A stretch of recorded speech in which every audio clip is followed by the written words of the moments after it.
A polémica en Barro non ve motivada pola xestión contra o coronavirus, senón polas bandeiras da Casa do Concello. O PP denuncia que hai meses que non ondean na fachada do consistorio. O alcalde restalle importancia ao asunto, asegura que quedaron moi deterioradas tras os temporais do inverno e que por iso tiveron que ser retiradas. O que menos me preocupa neste momento é se hai algún tipo de incumplimento administrativo puntual, porque ademais as bandeiras non se compran nin nos supermercados nin nas farmacias, que son os establecementos que teñen que estar dando servicio neste momento, e xa se reporán cando todo isto acabe. Pero os populares este argumento non lles convence. Creen que o nacionalista está aproveitando o estado de alarma para desfacerse das bandeiras. Vemos que non hai ningunha intención de repoñelas.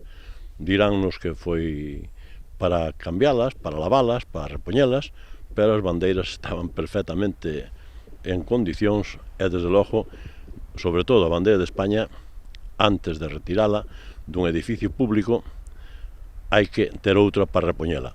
O exalcalde asegura que hai 4 anos Abralde xa tentou eliminar do consistorio as bandeiras, pero que finalmente a presión veciñal impediullo. Desta volta, os populares din que non pensan quedar calados. De momento, xa presentaron un escrito perante a subdelegación do Goberno en Pontevedra. Nós vamos a presentar como primeira medida un escrito na subdelegación do Goberno para que lle chegue ao señor alcalde e, xa que el no seu día pois prometeu, igual que nós, acatar, facer cumprir a Constitución, recordarlle que na Constitución española se recolle o tema da bandeira. Landín avanza que se o alcalde non repón as bandeiras levarán o caso ante a xustiza, un extremo que non preocupa o rexedor. Abraldes di que ele e o seu equipo están nestes intres centrados na loita contra o coronavirus. A situación sanitaria que estamos vivindo tenos a todos centrados en intentar combatila o máximo posible, e en todo caso eu que o Partido Popular se pregunte por este tipo de temas, pois me parece un pouco,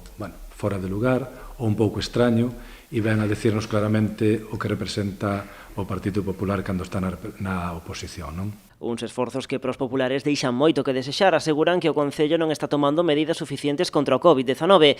Piden que se convoque a xunta de voceiros, plenos e comisións de forma telemática para poder aprobar axudas urxentes para familias, autónomos e pemes da localidade.